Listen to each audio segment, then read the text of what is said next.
Arisman, pelaku pencabulan terhadap anak berkebutuhan khusus, akhirnya berhasil diamankan unit Pidum Polrestabes Palembang di tempat persembunyiannya di Kabupaten Penunggal Arab, Lematang Ilir, Selasa 11 Mei 2022 malam.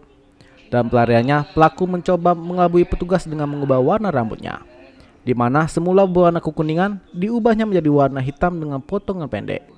Ditemui di tempat di unit PPA Polrestabes Palembang Rabu 11 Mei 2022 pagi, tersangka Arisman mengungkapkan jika sengaja mengubah rambutnya tersebut guna menggelabui orang yang mengenalnya dan petugas. Dengan menggunakan kaos putih dan dikawal petugas, pelaku tersebut digiring ke ruang periksa PPA Polrestabes Palembang. Pria yang bekerja sebagai buruh serabutan di Skip Jaya Palembang ini mengaku dulu pernah jadi korban oral seks juga.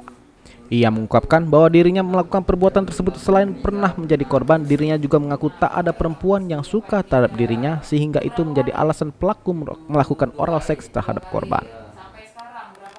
Iya, model rambut ya. Kami buka barbershop tadi. Oh iya, sini.